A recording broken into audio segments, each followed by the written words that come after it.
My sister once told me, your hair makes you. And honestly, part of me understood what she meant because I do rely on my hair to feel more feminine.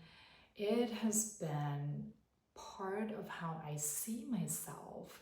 So when I donated 10 inches last week, it wasn't just a haircut, it actually became a mindfulness practice of letting go.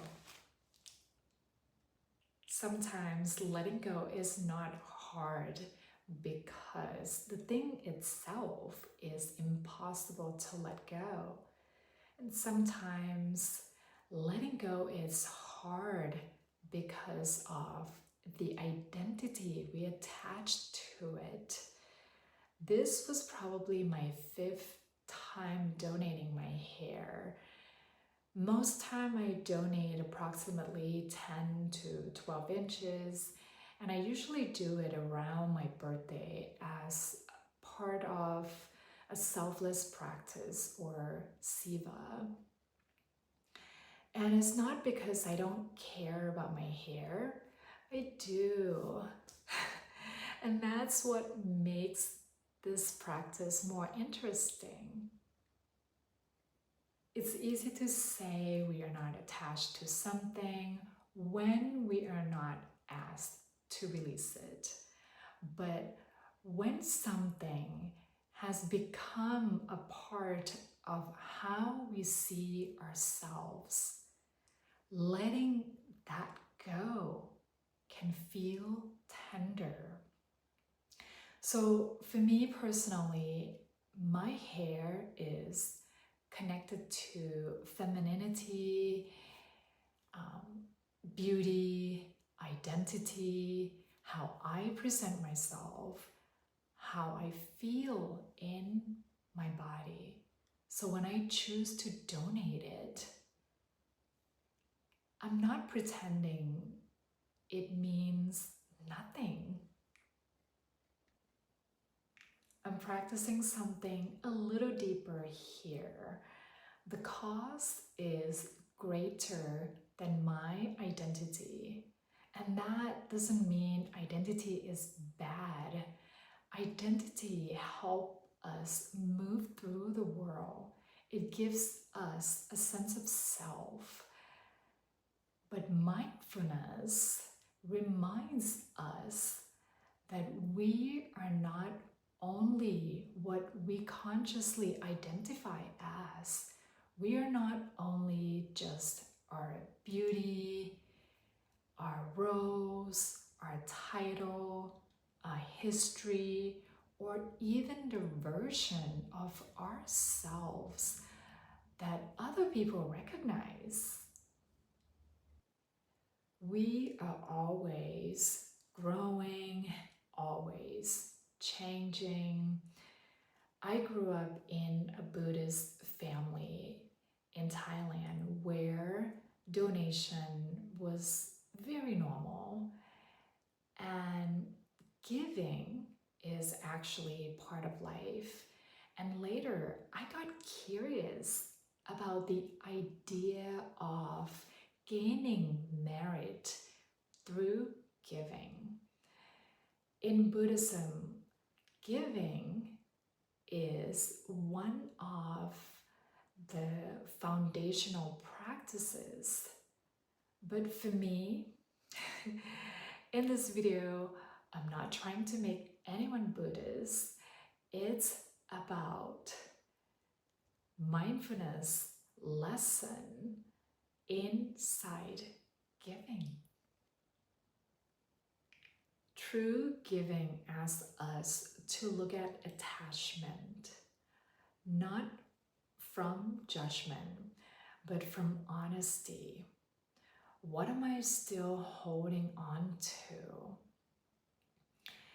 Why does this feel so hard to release? Who do I think I will be without it? And can I release or let go of something, not because it has no value to me, but because its value can now serve someone else. This is what hair donation teaches me. The hair still has a lot of value. It mattered to me. It was part of me. And now it can be part of someone else's healing, confidence, or dignity. This changes the meaning of letting go. Sometimes letting go can mean generosity. Sometimes it's trust.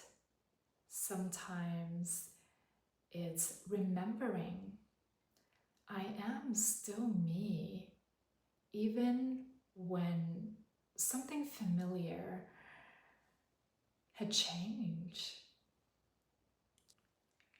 I'm curious if there's something you feel ready to release, but part of you is still holding on. Maybe it's an old identity. Maybe it's a role, a habit, a belief, a relationship, or even an old version of yourself that used to help you survive, but no longer helped you grow. You can share one word in comments if you would. Identity, role, belief, habit, relationship, or fear. Because naming what you're holding is the beginning of loosening our grip. Maybe this message is showing up when you need this practice the most. Not becoming detached in a cold way, but learning how to love something and honor what it meant, but not be owned by it. I want to invite you to reflect on this. What am I ready to release with gratitude? Maybe it's a physical thing. Maybe it's an old story. Maybe it's the need to be seen a certain way. Or maybe it's the pressure to be the same person people are used to. Whatever it is, you don't have to release or let go all at once. Sometimes letting go begins with just one breath at a time, one softened grip at a time, or one moment of saying, I can honor this and still release it. If this helped you let go in any way, subscribe for more simple mindfulness practices for real life. And if you want to go deeper, be sure to reach out to me. Thank you so much for your presence here with me. Mwah.